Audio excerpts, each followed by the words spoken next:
Yes, welcome back. This is F a Rap Critic and Changing of the Hip Hop Guards. I'm your boy Malik 16, and no, not packing a Mac in the back of the act, but I'm here for the ride with the homie, man, with the OG, with the pro, Uncle E once again.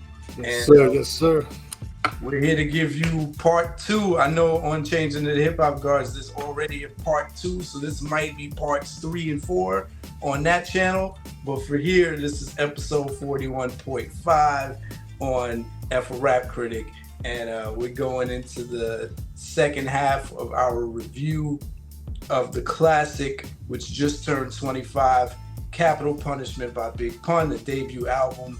And this is where we go over category 2, which is the rap performance on the album. With no further ado, we're going to jump right into it. Uncle Lee, unless there's something you want to say to the people, we're going to do it. Yeah. No, just real quick. Once again, thank you for allowing Changing the Hip Hop Guards to be a part of this, man. Especially this classic album like Capital Punishment. And to everybody tuned in, just make sure you check out F a Rap Critic on YouTube. Hit that subscribe button, like, share, leave a comment, let them know how you like these episodes. And for us, you could go over to the other station, Changing of the Hip Hop Guards. Make sure you do the same over there. Hit that subscribe button, like, share, leave us a comment. Shout out to my partner, the journalist Sincere. And yeah, let's get this going, man. Yeah, man. Shout out to everybody on the check-in for the first couple videos. It's been fun, man, seeing some of the comments and just hearing people overall talk about their reflections on this album. So we're part of that wave, man. And you made it, Uncle Lee. You didn't get no hate mail yet from the first half, did you? Nah, not yet, man. Actually, I know, right? Actually, not. A couple of comments. All the comments were good. They enjoyed the episode. Of course, giving dope compliments about the album. And actually, one was saying, "Oh man, I can't wait for part 2." So I told them that's coming very soon. So now everything so far has been positive. I don't think anybody's been beating me up yet, or unless they haven't said it yet. But yeah, now everything's good. Yeah, I got to give you your props. You made one of the most in-depth, like, expert analysis episodes. Like it's for sure the longest episode on F a Rap Critic, but because we let the whole thing run the whole like almost 2 hours. But Right. for all of y'all who watched it, remember every episode, the timestamps are there. So if you want to skip around and just hear the main points you want, you always have that option. But like, it's just good energy, man. Like I couldn't choose a better partner in crime for this. So with no My apologies, man. My apologies, but listen, man, there's a lot to say. You know what I mean? You can't just be like, "Yeah, that was pretty good," Right. and check. You know what I Right. mean? No, we broke it down, man. I was watching it Yeah. back with a big smile. Anyway, yeah. So here we go. The first dimension in category 2 is going to be dimension 1, personality and charisma. Cool. What can we Personality say? and charisma. Well, if you want me to kick that off real quick, personality and charisma, I'm going to say, of course, to me, Pun had both. He came off. He was very charismatic, funny guy. I think we said this in the first one, but to me, he kind of had the whole package. You know what I mean? So, yeah, that's that's what I think. Yeah, I think, when we were talking about Terror Squad, and we even went, a little deeper when I started talking about Armageddon, mentioning how there was a little friction between he and Pun because he was supposed to be next up by chronological order. If for no other reason, by tenure, he was supposed to be next up. But out of that whole squad, and I know it could be argued that we didn't get to see the extent that Cuban could go to, Pun just had that thing. You were saying this in the first video. He just had the it factor, Right. the makings of a star that surpassed even Fat Joe. I think the reason Fat Joe is so successful now is because he learned how to tap into that for himself. He learned how to give us more than just the persona, like you mentioned, the big presence. It's the dog Cartagena. Right. Here's me with some humor. Yeah, with Pun, I would love to know, you know what I mean? Did it just come out naturally on the music because of his style and influence with different genres, or like how did that happen? Man, that would be a very cool story to find out, But yeah, you're right. He had it all. He had it all.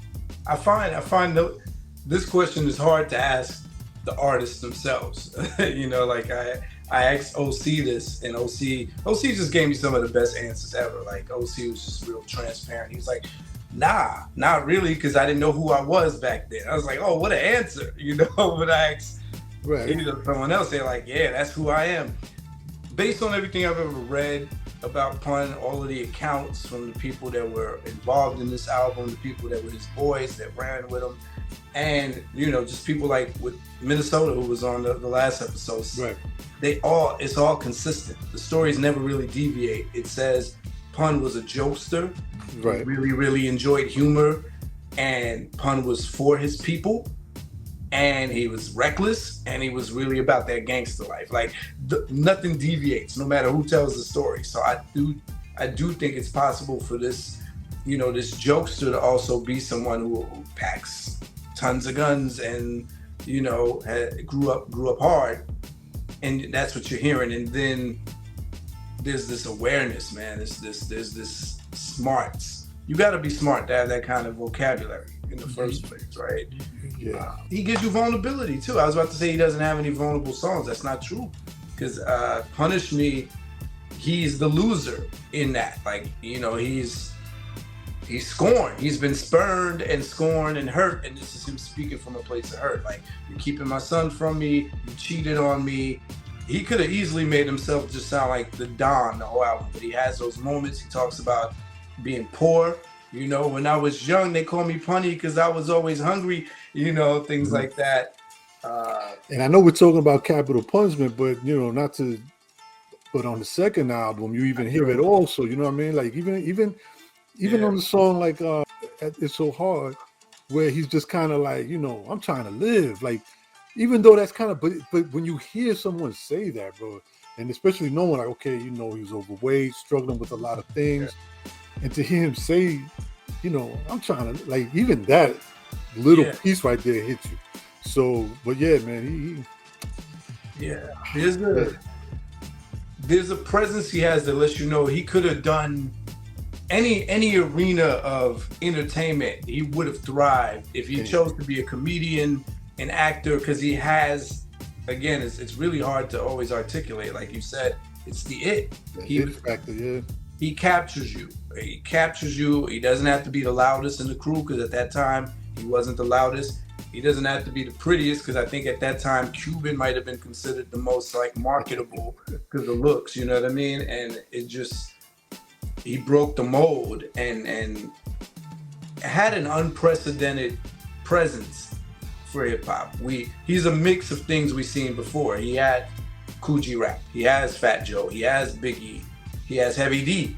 He has a lot of these sensibilities, but all put in one. And with we also talked about him having that little horrorcore edge. If you listen to like the way he describes torture throughout this album, you could tell his mind goes to these places. But yeah, all something to consider on a scale from 1 to 5. Heartbeats. What you giving this for personality? 1 to 5. I give him a 5. I give him a 5, hands down. 4 or 5, hands down. That takes us to dimension 2. We talk about the believability or the suspension of disbelief. I don't know if this is an album that's asking you to suspend your disbelief. I think it comes out telling you this is Big Pun. Here's your introduction to him. This is who he is. On most of his records, he's telling you this is who I am. So he's not going into a character. Is it easy to strike that from the process of elimination? Yeah, I would say so. I didn't get any. And it's funny, right? Because his name is Big Pun, Big Punisher, right. But you don't really take that. It's almost like he took the name and it kind of became his own. Actually, you know what I mean? It's not like he was sort of. Not that I could think of, man. Nothing stood out to me where I was just kind of like, he's taking like the persona of the character or anything like that. No. Especially considering I think his original rap name was like Big Moondog Big Punisher. dog. Yeah. And then it was Big Dog Punisher, and then it was just Big Pun, right? Mm-hmm. And so, yeah. So if we take that out the equation, this is not a concept album. This is not an album where you're being required or requested to suspend your disbelief from the beginning. Then it all comes down to the question of how much do we believe Pun on this album? We talked in the first video about how he makes these very artistic delineations between when he's talking street stuff and when he's talking rap stuff, and I feel like in each instance, at least me personally, and I'm supposed to keep my personal out of, I believe him in every instance. When he's talking about being a better rapper than rappers, I'm like, I can see your point. I can see your point. When he's talking about being more street or just as street as other street dudes, I'm like, I can see your point. He does this thing that Prodigy does, which I always thought was interesting, because as crazy as Prodigy talked, he always added like a caveat, like, yeah, he can get got too, but it doesn't matter as long as he goes out and does you damage. And Pun does lines like that. So, I mean, I don't know. How believable is Pun on here? Is he making like larger than life claims to you? That one's tough. I mean, I'm going to say no. Part of me is going to say no, because there's nothing, again, that stood out. I mean, again, man, it's music and entertainment, right? Of course, there's going to be certain things within a rhyme that, sound a little bit over the top or a little bit exaggerated. But if we're talking about, like, do I believe Pun to be the type of person that he sort of was described in some of the songs and stuff like that, I'm going to say yes. Yeah. Were the things that he might have been talking about that he did, some things some things I think were, a little bit more exaggerated. But if you're speaking just overall, as far as the type of character that Pun put out there to portray himself to be, I believe it. Yeah. And the reason this dimension exists is because not everybody can pull this off. Some of us can't go, right? Some of us ain't gonna make it. We've lived long enough to hear a lot of gangster rap come from people that just, you ain't buying it. Right. And then a lot of conscious rap from people that you ain't buying it. It don't line up. You can be nice as hell, but maybe I don't believe you could really do this. Again, we talked about Wyclef on this album, on his verse, right? He's like, in the cemetery bodies, and I'm like, no one's really believing that Wyclef is going to do that. And if he tried to perpetuate a career off of that kind of thing, it wouldn't have worked for him, because he could be the realest.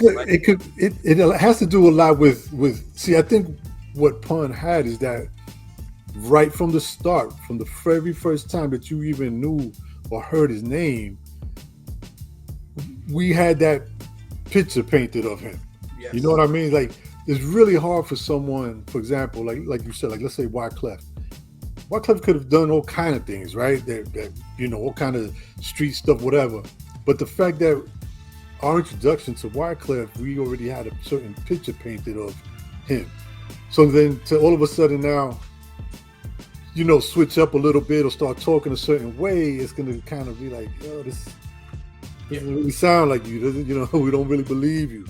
Doesn't mean he didn't do it or isn't really like that, but it doesn't work. It's very it's not everybody can pull that off. You know what I mean? Exactly. Because if we look at the history, Wyclef is probably closer to that in real life than most people, right? We look at who he's surrounded by. He was close with Jimmy Henchman.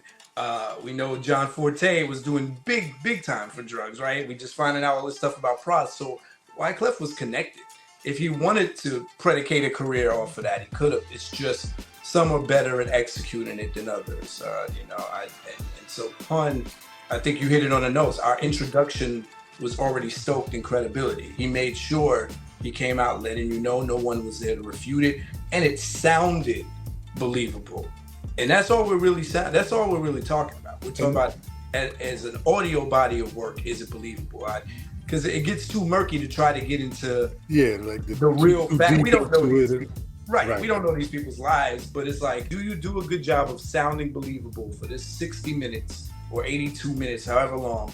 And I'm gonna say yes, and I think he sounds believable in every track that he does, like the street ones, the not so street, like everything he talked about, it sounded, it's again, it goes back to your first dimension. It's because he has the complete package as far as charisma and comedy. Yeah. So it's like if you have the complete package, it's like then any song, any direction you go in is going to sound believable because we believe you're funny. We know you can get down when you want to get down. We know you could take it. We know the personality matched to what you're saying. Yeah. So he's the more you talk about it, the more you realize like, this guy was really ill. Yeah. Word choice and description style also tells a lot about it. There's a reason we buy into people by the way you describe a thing. It always makes me think of a 40-year-old version. When you hear him describing, they're all sitting at the table talking about sex, and he's like, yeah, and they're like sandbags. It's like, you can tell this is not someone. There's certain rappers, most street dudes, most of their songs would sound like Fast Money, which takes it to like that whole suspension of disbelief. A good album prompts you to suspend your disbelief when it makes sense to. Fast Money, as soon as that song, the first verse, you understand you're being taken into a fictional story that's like movie level. Clearly, Terror Squad is not blowing up a bank and having an all-out city shootout like Heat with the police department, right? So, but every other song, Pun is grounded. He's telling you, hey, this may have happened in the past or would have happened. So, I mean, yeah, there's a decent job of that believability. Now, we can talk about the most phenomenal playoff of believability, which is what Minnesota touched on when he was on the last episode, this idea of I'm not a player, but I crush a lot. Yeah. And he said it was hard for him to fathom. He's like, how, Sway? Something about, like you said a minute ago, Pun's charisma, the whole of New York City, and I don't know if, the rest of the rap world or the rest of the US or the rest of the world felt it the way we felt it in New York, but not once did we question it. It just, we accepted it. It was a hit.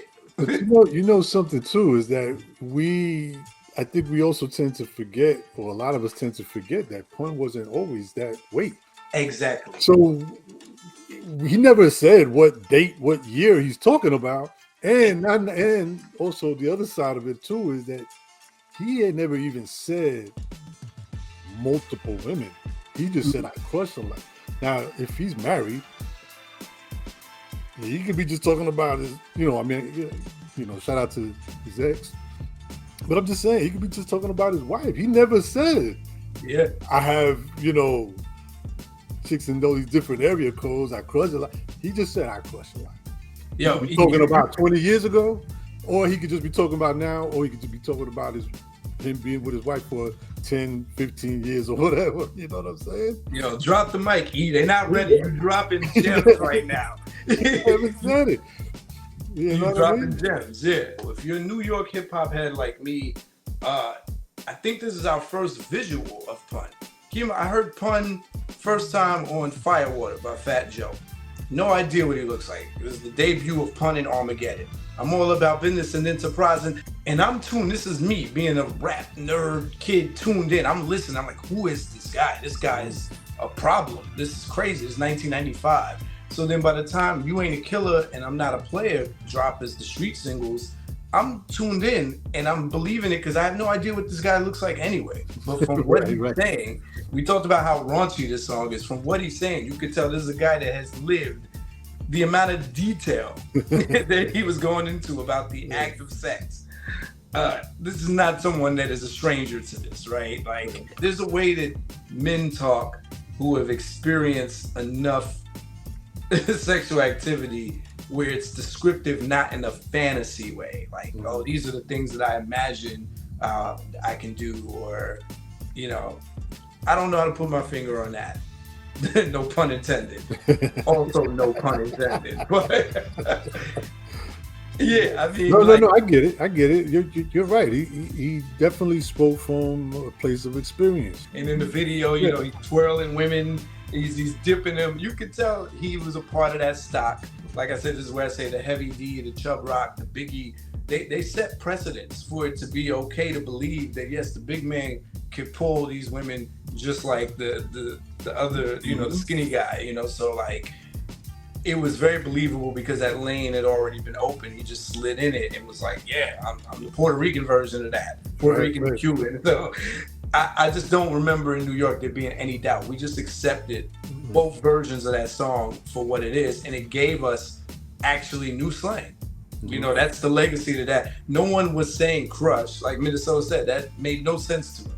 And when I heard it, even I knew, I'm like, okay, this is the radio edit. But then you started hearing people saying, "Oh, you crushing that?" And that was it. yeah. So believability on a scale from 1 to 5, man. What you giving this? I'm gonna say a 4. And the only reason why, I mean, it really is probably a 5, but I'm gonna say a 4 just to give a little bit of room for creativity. You know what I'm saying? For, you know, those songs where there's certain parts of something that he might have exaggerated or whatever, you know what I'm saying? But overall, it's probably a 5, but I'm going to stick with 4.5. 4.5. Let's 4.5. Okay. 4.5. Yeah, because there's moments of recklessness and exaggeration, and even like when you said like he goes into the horrorcore type of stuff, and you know, there's some things in that aspect that I'm like, yeah, you know, I don't know if you actually would do that or did that, but.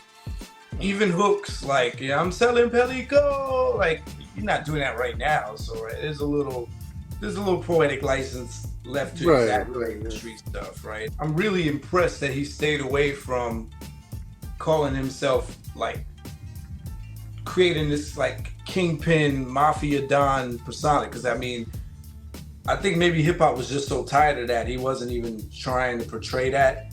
Maybe imagery wise he kept making the Tony Montana references, but you never heard him kind of do this drug kingpin thing. Like he was like, I'm in the street, but it was always. It was, but see that again, that goes back to what you were just saying. I think that's why we believe him so much, because he literally, like, you know about the Terror Squad, right? You knew about Full Eclipse crew. You know, he's coming from the Bronx. You know who he's surrounded by. And I literally think he took that and put it on record. Yeah. You know, and I think during that time, coming from the Bronx, doing the things that they were doing on a regular basis was enough. So it had the appeal of us in New York because we already knew, like, you know, we were familiar with that, right? And then I think it caught the appeal of others outside of New York because, especially at that time, people outside of New York couldn't get enough. It's like, man, here's this guy kind of giving us without us having to be there. So yeah, no, I think. Yeah, there we go. So I don't know. Dimension 3, delivery. This is where we start getting into the nitty gritty of it. I was listening to it again, man, and he switches his delivery depending on what he wants to convey. Right. That's the art of putting personality into your raps. You know, it's just rappers who can't do it. They're gonna give you the same flow, maybe the same level of complexity and rap skill, but without that knowing when to put emphasis on this word, when to say this word humorously or louder than the last word. That's the art right there. Something I had to learn as a rapper myself, and I still, you know, to this day I would have to really. You got to think it's an extra skill, and Pun does it. What made him say the like Nat King? You see how aggressively he starts that bar, but then he goes, "One's magnums, cannons, and Gatling guns is big fun." You know, and just and then, yeah. Those little moments of reflection and decisions, man. Decisions of how to use your voices. That's what it's all about. Yeah. It's. Wow, man! Wow, that's really dope. You just touched on that. So it's really knowing how to use your voice as another instrument. You know, pretty much. Pun did have a way. Yo, Yeah. you're always getting me, man. Like, Yo, this is what this is for. I Yo, know perfect. it's Is just crazy because you don't, you forget. And like that line was really cool that you just said because that's the part I remember every time it got to that part. I could feel myself almost like as if I was going like right with him, like with the, with, with the flow. yo. Yeah. Punish showing his vocal dexterity. Look how softly he approaches Punish Me. He doesn't spare his rap style for that song. He's just is not belting the words out. He's like, nah, baby, I'm not gonna be able to do it. But he's still doing his same, da da da da da da da da da. Yeah. No, it was like a lot of those guys like Nas and there's a couple of others in Pun. They also used to kind of not take on a persona, but I feel like they looked up a lot to people like, for example, Frank Sinatra, Dean Martin, and those guys, you know what I mean, from the Rat Pack and just that time and that era and those type of singers. That, I think whether it was consciously or subconsciously, but when they would tap into like what you're saying, it's like they would give it that little finesse. You know what I mean? They would give it that classiness and that finesse that, again, if you're not familiar with a lot of those type of artists and singers, you're just going to think like, yo, he's just freaking it. But it's what makes you an artist too. You know how to marry the sonic board that you've been given. You came up. He doesn't do anything dramatically different. He just lightens up how much space he uses between words. He lightens up how he bounces on the beat. Hey yo, it's more of a buoyancy to that, right? Super lyrical. As much as you and I were talking about it, he stays in that. It reminds me of when Wayne had his era where he was trying to super enunciate everything, right? I am a beast. I am, He did that throughout that whole song. He doesn't use his big voice. He doesn't use his aggressive voice. He wants to do everything is flavory from CD Lasery, baby. They gated it, He got different voices. Yeah, that's artistry, man. That's not just someone penning down rhymes. You know what I mean? That's someone like, listening to the beat, listening to the music, and figuring out how can I blend in with this what I'm hearing. You know what I mean? And like I said, become another instrument because if not, you're just hearing rhymes over a dope beat, and that's when sometimes it's like, okay, the beat is high, the rhymes are high, but like as far as it meshing together, it doesn't do nothing really. And to me, that's what separates the artist from the rappers. A lot of people can rap, but to really make that marriage, like, hey, I'm making a song. The biggest use of his voice is what he does on the title track, Capital Punishment, and we'll talk more about this when we talk about flow, but he does sing-songy cadence for that entire first verse. He does it for half of the second verse. That I seen him being drumming around, down, but I want to get down if he does, Right. He doesn't do that kind of delivery on any other song on the album. It's still a complex rhyme structure, but he wants to be sing-songy with it, and it helps because that beat is very monotonous, and he brings such a different approach to it. It really helps. It helps separate him from Prospect on that too. It helps you not get tired of the song sooner because, like you said, he's the last instrument on that beat. Right. Yeah. So on delivery, and let's not even mention the singing. He sings on there. He sings on, he has fun. He does the UK, the la da da da da da. Yeah. He shows you his side of Yeah. And then when we talk about vocal tone, that's also something that gets factored in when you think about who you do a song with, the features he chose. I think, I was listening to it again, and it dawned on me. I'm like, I think a big part of the reason you also were not really feeling the Busta Rhymes and the Wyclef features is because out of everybody else on this album, they sound like they were trying the most. Like, I listened to that Wyclef verse maybe an hour ago, and I'm like, yo, he's rapping like Cannabis. This is not a tone that I've heard Wyclef use for an entire verse. I've heard him go into pockets of raspiness, but he kept that delivery for his entire verse. And I'm like, what is he trying to do? If I was Cannabis, especially at that time, and I'm under Wyclef, I'd be like, yo, what you doing? He's like, keep the lights, keep the camera. He kept that tone for the whole verse. With Busta, I think it's that same thing. I think you hear him trying to parental discretion advised instead of like, you know, this is 1998. This ain't 95 Busta. So he had different vocal tones that he could have used, right? He could have done a nice verse besides pun and been like, now check the method with could have been a lot better. Yeah, it could have been way better. But we'll give a little bit of slack because again, we don't know when exactly that was recorded. We don't know when Busta did that. It could have been something old, and you know they threw it like.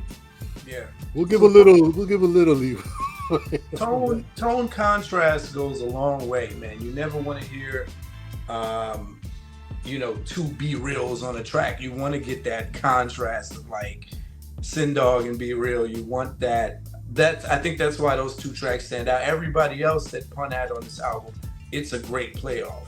Him and Fat Joe on Twins, there's points where they sound just alike, and then there's points where you get that contrast because Joe is using his big voice and Punish the more steady voice. So on delivery, man, on a scale from 1 to 5 heartbeats, what you giving Pun for that? Use of voice and delivery. 5. That was easy for you. You ain't hesitate. You ain't breathe. No, that's. I mean, yeah, it's one of the things that I love. That takes us to the big one, man. It's everybody's favorite, or the most highlighted part. If you talk about Big Pun, Dementia 4, the flow. Whew. The flow, man. So many flows per verse. It's not a one flow for this verse kind of show. This is, you might get 4 switch ups in a verse. Yeah. Even on the commercial songs. I'm Not a Player, right? A lead single. Supposed to be the commercial lead up. Some chicken back of me bought me a daiquiri. Told me meet me in Zachary's because she heard that I was packing meat. Like, it's just... And then he goes somewhere else. By the time the verse ends, he's singing. Is it all right if I come down there and sing to you? Like... Yeah, we talked about the capital punishment flow, right? He's riding that beat sometimes, and then he's making his own beat from the flow. So he starts off with this kind of offbeat. I seen men turn around. He's kind of stretching words out, and it's still on beat. And then he switches it and rides it. He's like, my little cousin Juju was messing with every promiscuous fish in the sea, acquiring immune deficiency. That I'm like, whoa. Weaving in and out of syllables, and he never, ever goes off beat. Artists that I like, that I enjoy the most, are the ones that play around with their flow. You know what I mean? And Pun, to me, definitely displayed that on this album. You got to, for the sake of killing monotony. The slowest, Pun almost has too much flow for his own good. If you listen to Punish Me, he's probably not riding that beat as well as he could because he just wants to get all his points out. The slowest you're going to hear Pun on this album is You Came Up and Still Not a Player. That's the slowest you're going to get Pun. But he doesn't rap fast. He just raps with a lot of syllables. But because he's always on time and never off beat, it's never sloppy. Everything fits right where it's supposed to fit. And then when he really is showing off, you know, Dream Shatterer is a gem. I know Super Lyrical is supposed to be the joint where it's really showing, but Dream Shatterer, because he's just weaving in and out of that beat and matching the changes of that beat. I got to pull up the third verse. The third verse is really the... you know, it's funny clip of Domingo talking about Buckwild actually did the original beat for Dream Shadow, but they couldn't clear the sample. So that's how the version that we hear that was done by Domingo ends up on the album. The story behind Dream Shatterer is there was a different version before my version came about because it was a Barry White sample, and Puffy paid Barry White not to clear the sample for nobody else. Oh, so for Black Rob, because he used it for Black Rob. Okay. So they couldn't clear it, and then Pun called me one night and was like, "Yo, I'm in Axis Studios. You still got that beat? Please tell me you got the beat." And I'm like, "Dude, it's yours. I've told you this for like 3 years now. It's yours." He's like, "Yo, come to Axis." And I went over there, and he handed me the DAT with the vocals. And he said, "Yo, take this home and tell me if that beat matches." And I pray that it matches, and it matched perfect. It was like almost as if he wrote to that beat. And then when I played it for him, he was like, "Okay, cool." And we went in Cutting Room Studios in New York, and he redid the vocals in one take. A lot of people won't believe it, but he did it in one take. And then we mixed it in Unique Studios. That's crazy. Yeah. Yo, he says, "You know the pun edition with your host Steez is unofficial. I come and get you and let the desert ease tongue kiss you with one pistol and two clips. I make your crew do flips like acrobatics. I'm charismatic. My gat is magic. It make rappers disappear. Whisper in your ear, crystal clear. Come here. Let me kiss your tears. Everything you fear is here. You ain't gotta search further. The first murder's the worst. Now I thirst further for reverse birth. Every verse hurts. Every curse words already more offending than Eddie Murph's worst. I thirst for blood like a vampire. Any man claiming his jam's tighter is a goddamn liar." No, like how that sequence right there where he does all of the syllable sounds that rhyme with earth, like, Eddie Murphy and all of that. Yeah. You ain't gotta search further. The first murder's the worst. Now I thirst further.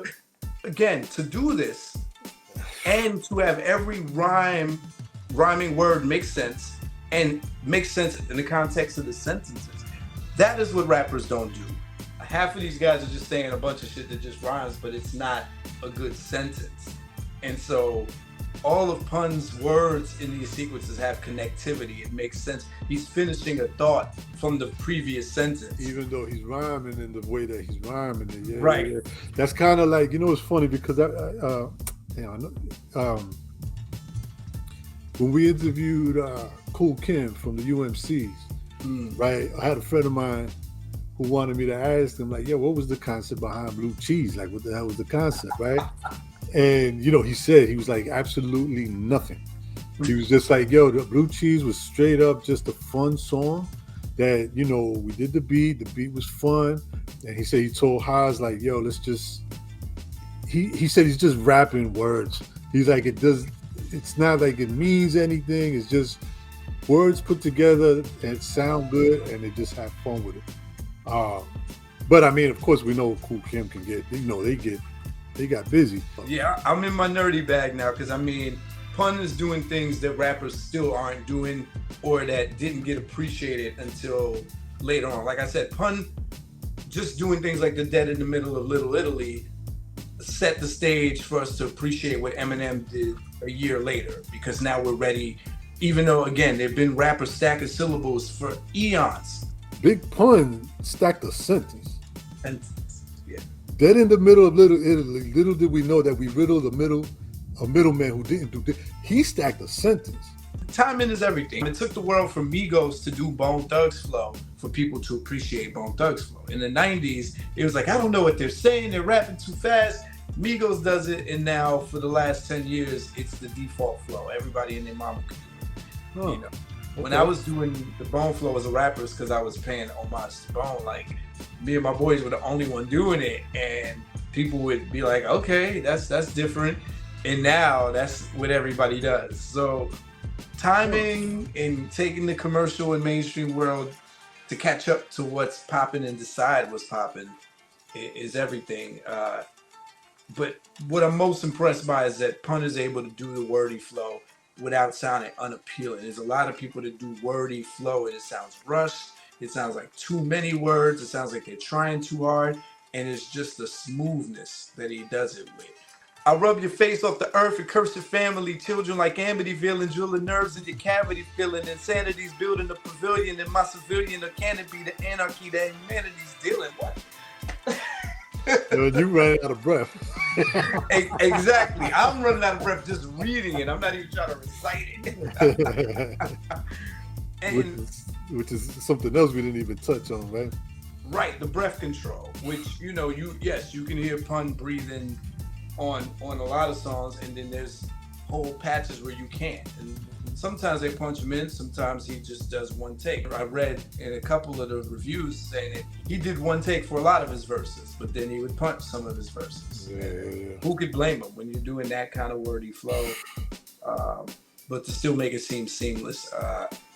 Again, to all my rappers out there that are, watching, and you understand how not easy it is to construct these kind of verses and the bob and weave. Again, I use Dream Shatterer as your piece de resistance to really showcase how you can do 4 flows on an aggressive track and saying stuff that makes sense and saying stuff that's effective. What you giving this on a scale from 1 to 5 for flow?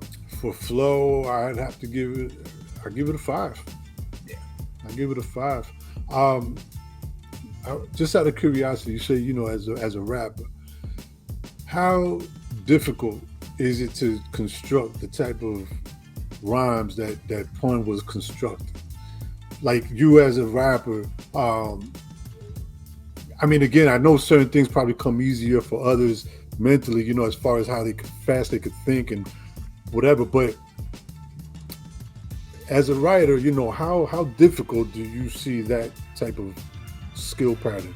He's top tier. He's top tier rapper flow level. Because okay, I maybe one notch below what you hear like the Lupes and Eminems do, right? Because that's a different level, and it's what you want your rappers to do. Because anything past that, it's not really pleasing to the ear. To be able to tightly package that, sound audibly pleasing, and have this rhythmic consequence of this, you are your own percussive instrument after a while, right? That Murph work, yeah, it's high level, man. It's one of the highest levels you can get to. You put the average rapper with a pen right now, they're gonna be A, B, A, B. A rap with a cat in a hat like that, especially this generation. This generation, you ain't. Yeah. It's just chanting. You just gotta chant. Mm-hmm. Right. Okay. So yeah, you said you're giving this a 5? I give the flow a 5. All right. That takes us to Dimension 5, the wordplay and bar intent. Another high dimension of concentration, if we're talking about Pun. It's just there's intentionality. He knows what he's saying. He'll say what he means to say. He wants you to know what he's saying.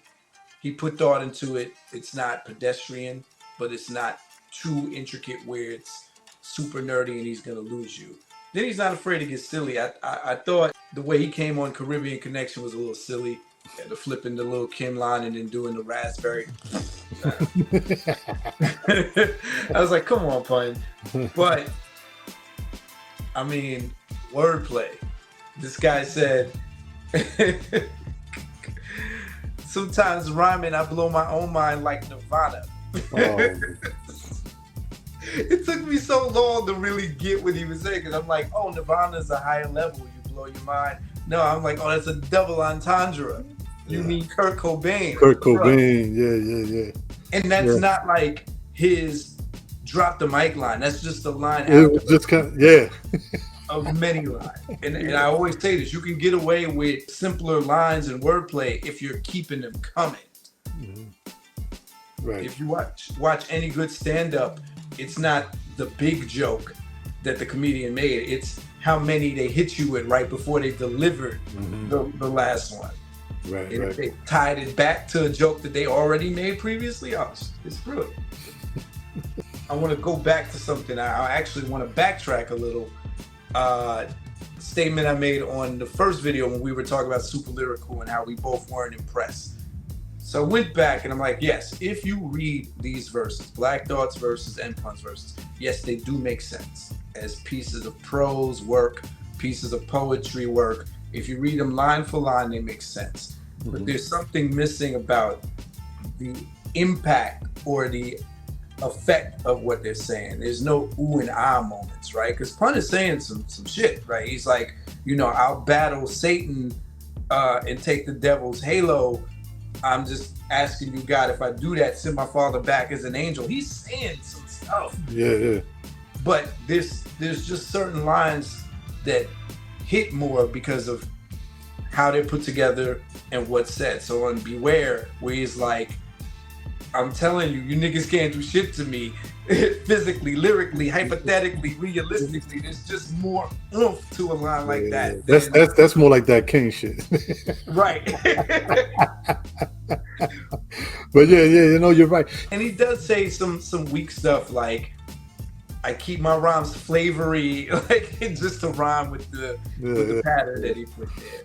As opposed to on Beware, just the description, he said, I'm not the one you should be underestimating. Come test your fate and I guarantee I'll be under investigation. You can't handle the hoe. I slam you on your skull. We can go blow for blow like Evander and Bo. You never know. However, though, I still hold the title and owe my rivals a chance to dance with Mr. Homicidal. Hand on the Bible.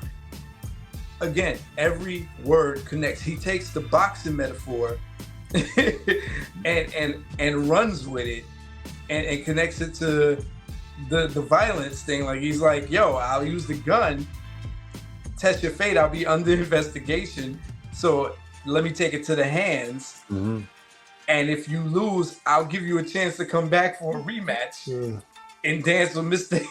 Homicidal. But then after that he goes to some biblical space. And it's just, that's what you want your rappers to do. You want them to be understandably intricate, make the sentences make sense, and with different flows. That's all we ask. Give me effort. That's effort. That's Johnny Depp acting right there. That's Johnny Depp making you believe he's Edward Scissorhands. Well, listen, if we don't have some of the rappers that don't do that, we won't appreciate the ones that do it. There you go. So we need a little balance. So yeah, I mean, there's intentionality all over this album. There's wordplay all over this album. Pun is using similes, Pun is using metaphors, Pun is using onomatopoeia, Pun is using all the literary devices. And what you're giving this on the scale from 1 to 5 heartbeats? I'm gonna say a 4.5. What you leaving the 0.5 for? The skits. Hey, that pack in the back. Okay, yeah. I mean, no, I'm messing around. Yeah, I mean. Hey, listen, it's on the album, man. He does not sacrifice it, even when he's talking about the deep stuff. We're getting into that. Dimension 6, the quotability, the punchlines, and poetic wisdom. Either or, right? Whatever makes this album quotable, I usually separate it into one or the other because most rappers do one or the other. I think Pun gives you both on this album. Pun will say something like, come to your dwelling, call you gay on Hot 97, got the new heaven right behind your melon, right? Then he'll also say something like, I'm in a state of grace, in a hated race by the aged face. I'm like, whoa. Yeah, so, but do you think Pun, like he does, he has a lot of them, but do you think that his are as memorable? Like, in other words, can the average person right now, like if you says, can they just boom, pull out one of those of Pun? You know what I'm saying? Like without really thinking. Absolutely. From this album alone, just if it's nothing more, so the casual listener is not going to be digging as deep as we are, right? So you ask the casual listener to quote Pun, they're probably going to quote Still Not Boricua, Morena. They're probably going to quote Still Not a Player, but even what they're going to quote for Still Not a Player is going to be a punchline. I'm sick, you couldn't measure my with 6 rulers. Like, there's punchlines all throughout that song. It is. But he's not a punchline rapper. He doesn't care about landing it and you getting it and be like, oh, he's going to keep giving it to you, right? And so they're going to quote the first line of Dream Shatter, right? Yo, I shatter dreams like Jordan, assault and batter your team. I'm carving my initials on your forehead, so every night before bed you see the BP shine off the board. At like, he's gonna keep throwing them at you, and when he's not doing that, I think, to answer your question, the poetic wisdom he gives is what's underappreciated. I never hear anybody talking about how deep Pun gets. So on tracks like Boomerang, on tracks like Capital Punishment, on tracks like Parental Discretion, he really does go into this commentary. His poetic sensibility gets overlooked. Like Capital Punishment, he says, "Get off your high horse or die off like an extinction. Boricuans are like Mohicans, the last of the Puerto Ricans. We need some unity, F all the Jeeps and jewelry. The maturity keeps me 6 feet above obscurity. The streets are deadly and everybody's a desperado. Guess tomorrow ain't promised unless you're honest and death's the motto. Like Zorro, I mark my territory with a symbol, not a Z but a P, cause punishment's what I resemble." Like,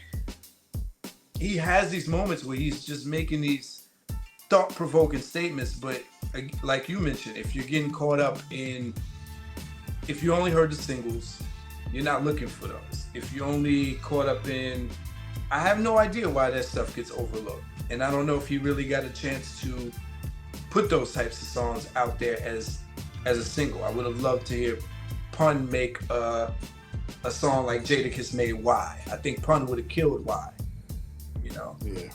Because he has that, and he had the want to do that. There's a lot of rappers that don't even give us the want. I don't think Terror Squad, the whole squad, would have let that happen. Because you look at the album that Joe put out the same year, they had a track called The Hidden Hand. Mm-hmm. And I always thought that was dope. I'm like, yo, they still take time out to talk about substantial things. But Pun just he used words, man. I tell you, the word choice always is going to tell you what kind of person you're dealing with. You listen to a song like You Ain't a Killer, he's not being super raunchy or crazy violent. It's more of a mental song. He's like, watch out for who you do street business with. He just goes into some territory to let you know, oh, this is a poet. Mm-hmm. There's a million ways to describe street stuff, but Pun chooses to use words that bring it. And he said something like, "My team's the meanest thing you ever seen, measured by the heavens kings down to the devil's mezzanine. I never screamed so loud, I'm proud to be alive. Most heads die by 25 or catch a quick 3 to 5, so be advised, the streets full of surprises. It's not what crew's the livest, one to survive is who's the wisest." Like, he's giving you life game. And who says the heavens kings down to the devil's mezzanine? Like, come on, man. He's a poet. And so in one album, you get the same guy that's gonna say something like, you know, you'll see the BP shine off your forehead. I call you gay on Hot 97. But then I see what you mean. But then can take it to like some old freaking Socrates. Like, bro, pardon the crass reference, but it's like getting a woman with double D's and a big booty. It's just, that's not the norm. You know, you either getting one or the other. It's either A cups and a booty. Right. flat. Yeah. No, it's Yeah, he's amazing. a rarity in that sense.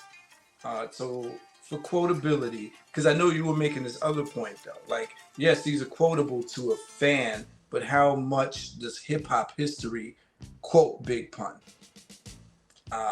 Yeah, but I think those are two separate things. It's two separate. Yeah, let's stick with quotability, right? Which I'm going to give it a 5. Gotcha. I'm going to give it a 5. You know what I mean? What we were talking about, that's like a whole different. Right. It's you know, there's a different topic even. You know what I mean? So let's just say quotability, I give it a 5.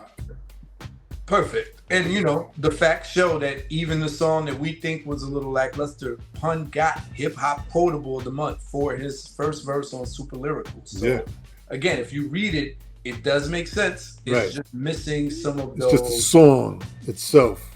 It's missing some of those quotable moments within the verse. Together as a verse, it's a dope verse. By itself, there's nothing that really, there's no line that I could be like, oh, you know. So, Dimension 7, concepts. Every good classic album should probably have some conceptual material that, the same way I talked about wordplay and intention, how the rapper is putting in extra effort to not just bore you with something that you feel like anybody could do. This is challenging you as the listener more than just a song you can play in the background, because they're taking you somewhere where you got to think differently or listen with more effort and intention. So are there any concepts on this album? I think on the album there's concepts within a verse. Like, well, we're thinking concept song, right? So no, I know, I'm joking. I'm just saying that like gotcha. the guy would come up with little concepts just within a verse, you know what I mean? But full-fledged now.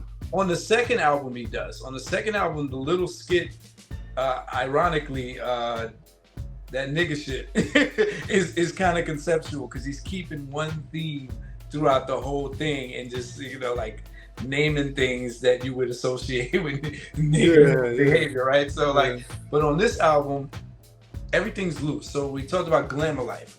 Each of those rappers are exaggerating the street lifestyle in a way that's reminiscent of all the famous movies, the casinos, you know.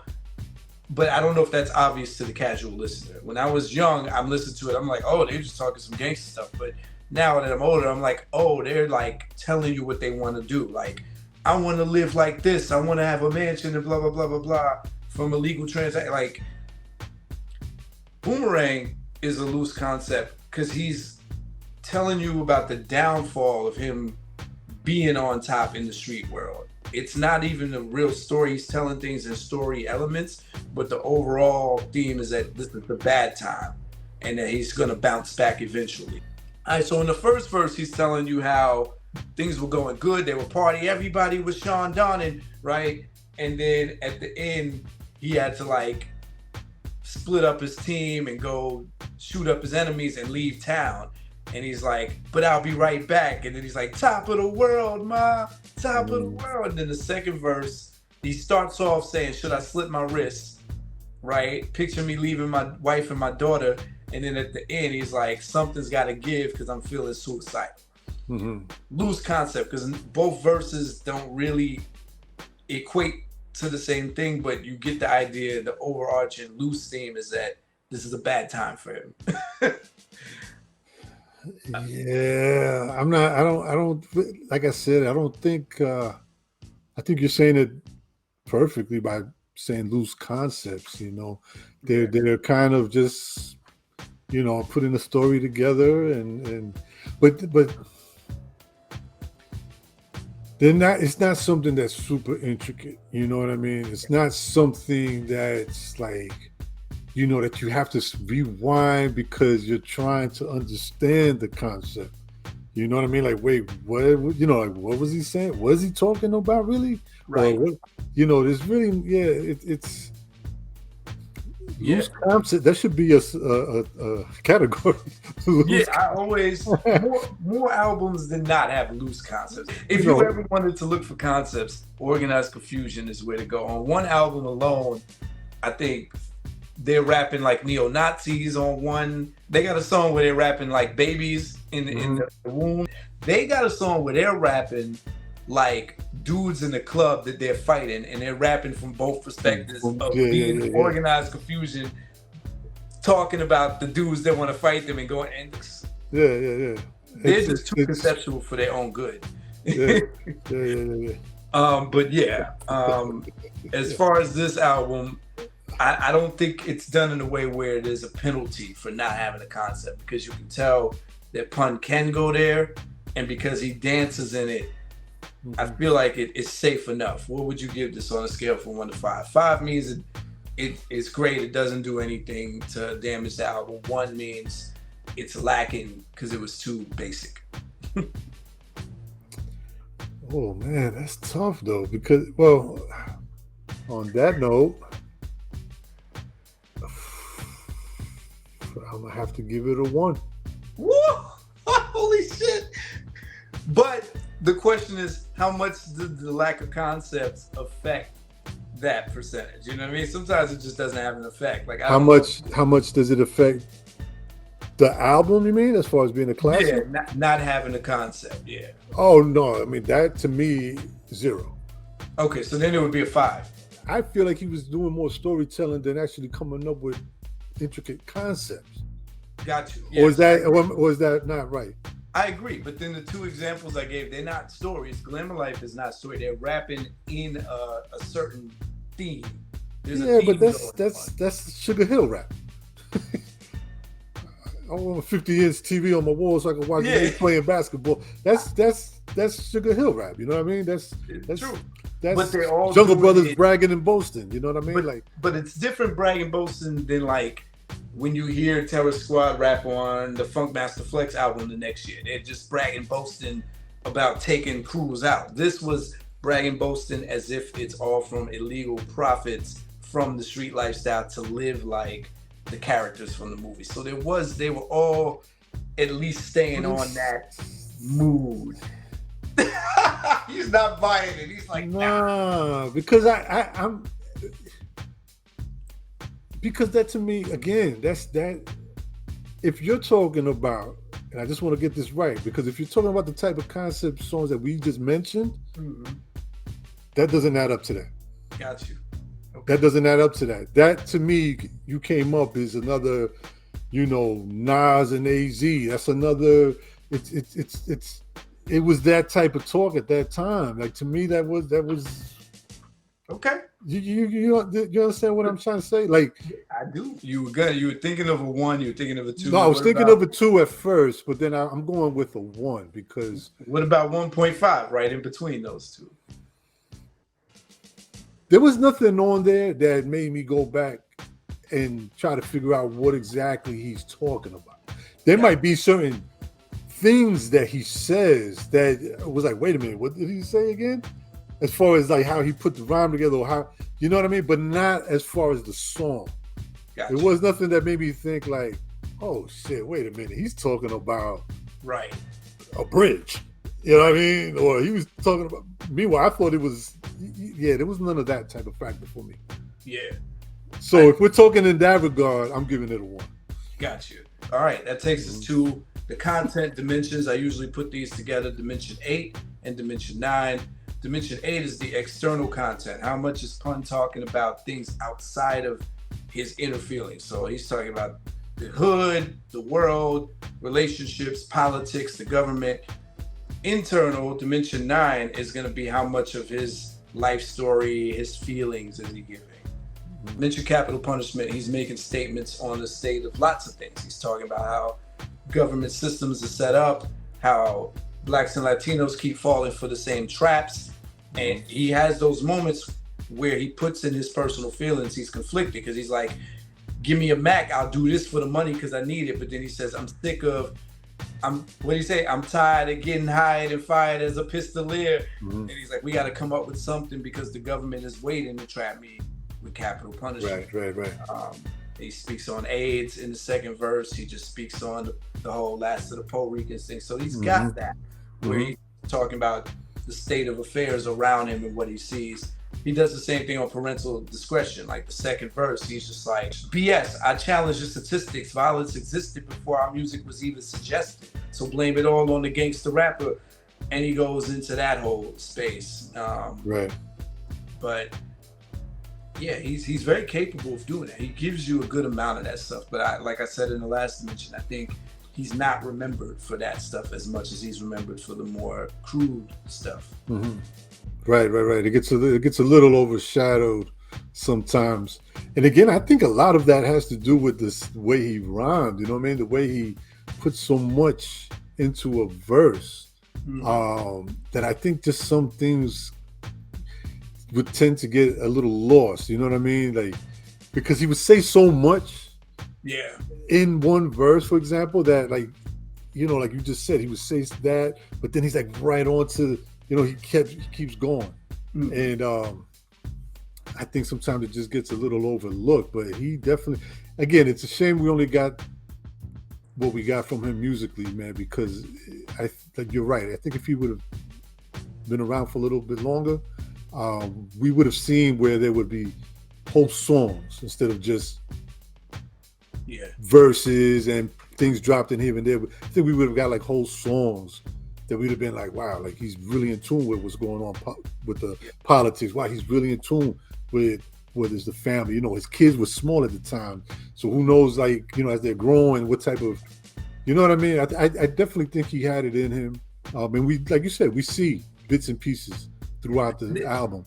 And there's not a street song besides Fast Money where he does not go inward. Like he really makes sure he drops those little bits of knowledge and self-awareness, even when he's being his most violent and gritty. He's just like, yo, like, I love what he did. And I guess this takes us, you know, more into the internal stuff, because in the middle of You Ain't a Killer, he says, I hate the fact that I'm the last edition, probably a statistician. I could have went to school and been a mathematician. I was just like, he just has these moments where he's like, I know what I'm doing is wrong, but I'm doing it. And you know, it is just, and then I have the smarts to be able to do this if I wanted to, or if I apply myself to, or, but I'm doing, you know, like, yeah. Like even on Dream Shatter, he said something like, involved in a life of crime, I like to shine. Like he always has that awareness. It's what, you know, Nipsey was really good at that too. I think Pun and Nipsey float in that same territory. Like Nipsey be like, yeah, this gangbanging probably don't make sense, but then in the next sentence he's like, yeah, it's rolling 60s all day. Like you wouldn't put it on wax, you wouldn't put it to pen if it wasn't in the back of your mind. These are those things that when we hear our rappers live to be 50, they reflect and they be like, yeah, I was wild. To have that level of awareness puts you in a different caliber. So like Pun will give you lines like that, like, yo, we need to do something better, but for now, while it looks hopeless, this is what I'm doing. So and then it gives you vulnerability of just rappers being willing to tell you they're poor. There's a lot of rappers out there to this day will just make you think they came out the womb with you know, the dollar sleeve, the $100 sleeve. So so this is, so we talking about the internal, right? The internal. We're talking about the external. How much you giving that on 1 to 5, and the internal. How much you giving that on 1 to 5? I'd have to give.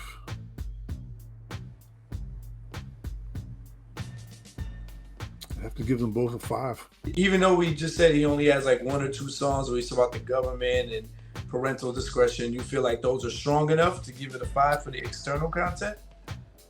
Because you can also count Punish Me and I'm Not a Player. That's also content. It may not be deep content, but he's talking about women. He's taking a break from braggadocio to talk about some other stuff. So right. So I mean, again, it's like it's a short, you know, but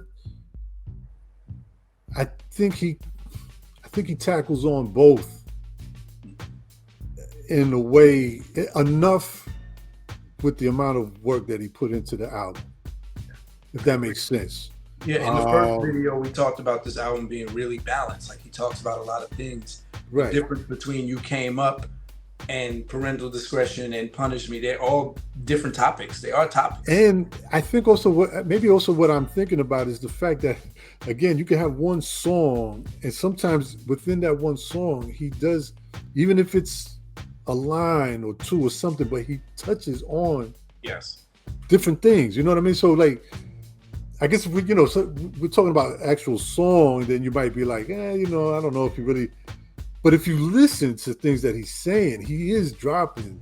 So that's why I kind of give it a 5, because we didn't get a chance to hear more from him. So within that little bit, it was like he was giving you everything. He was giving you a little bit of the external. He was giving you a little bit of internal. It just not might be on the big scale that we're kind of, you know, can use like these other artists. Or compared to, in my opinion, you know what I mean? So that's why I give it a 5 for both. 5 for both, I definitely felt like I got to learn. I came out that album, felt like I knew who Pun was. So 5 for both. For each. That takes us to the final dimension. We've been talking about this storytelling. I've heard back in the day that you don't have a classic album unless you have a good story on it. Do you believe that theory? That you don't have a classic album if you don't have a good story. Now, don't do this to me, man. Don't start using other artists as examples. I'm gonna leave it alone. Do I believe that story? Oh my God. So the only full story on this album is Fast Money. Yeah. Right. I listened to that again and I'm like, okay, it is a heist. At the end, Fat Joe pulls up with 20 Terror Squad members and they have to shoot out with the police and get away. Pun was just about to tell Cuban Link, save himself, kiss my wife for me and send my love. I'm going all out with a grenade launcher. Like, that's the full story. But like you mentioned, he tells stories all over this album in different verses. In different verses, yeah. Shit, man. Okay. So Punish Me, each verse on Punish Me is its own story. Each verse. That's what I think the problem, not the problem, but I think that's what makes it a little difficult to kind of judge with his album, is because he kind of does those things sporadically just within verses, not the whole song. So it's hard to say. It's like he does, but he doesn't. Right. So he doesn't have I got a story to tell on this album. But because he tells stories in so many different places, the level of storytelling is what we're going to rank here. Okay, so the level. If there was a good memorable story on here or any good we would be talking about it easily, right? Right, it popped right up. Yeah, so that's kind of like what I was saying about the quotables and stuff. But yeah, that's tough. So wait, we gave the you gave the concept 1. The concepts of 1. You gave the content 5. Contents of 5. Right. And now we're talking about storytelling. Mm-hmm. It's the final dimension here. Well, that kind of makes sense, because if we're saying that one was kind of lower, then it's like it kind of goes hand in hand. You know what I mean? Mm-hmm. I'm gonna give it a 3. 3 for storytelling. I'm gonna give it a 3, and I'm gonna give it a 3 because I'm just gonna add that half for the one I gave a 1 that you said not a 1.5. So I thought you're hilarious. I throw that in there, but no, it is, you know, it's because it's sporadic and it's not a full. So I'll give it a 3. Okay. And on that note, we have concluded the entire review, parts 1 and 2 of the debut album by Big Pun. Big Pun. Classic Capital Punishment. 25 years old. This has been brought to you by Changing of the Hip Hop Guards and FARC Critic. As Uncle E told you in the beginning, if you have not subscribed to either channel, what are you doing? Go do that now. Follow us on IG. Follow us on all the media. Tell a friend to tell a friend. Leave your comments and rankings below. Go on Changing of the Hip Hop Guards page. Go to Uncle E's personal page. Go to my page. Go to FARC Critic, or go to rapruler.com and officially leave your rankings so we can have a site where we can go and say, oh, according to this is what most people have ranked this on a real decisive scale. And that's all I ask. Uncle E, you want to take us home? Let us know what y'all got cooking, what's next down the pipeline, where else they can find you. Well, once again, thank you very much for allowing me to join you on this. It was a pleasure, a lot of fun. And yeah, just everybody make sure to go Changing of the Hip Hop Guards on YouTube. You can follow us on Instagram, the same name, Changing of the Hip Hop Guards. Yeah, leave us a comment, man. Let us know what you think of the videos and interviews. And stay tuned, man. We got a lot more coming our way soon. Uncle E, it's been a pleasure. It's been an honor. I love doing this with the fellow pros and the experts. And you did this and made this something to remember, man. We will definitely circle back and do some more stuff in the future, man. It's great, man. It's been an experience. And y'all know what it is. Until next time, FARC Critic, they talk about it while I live it.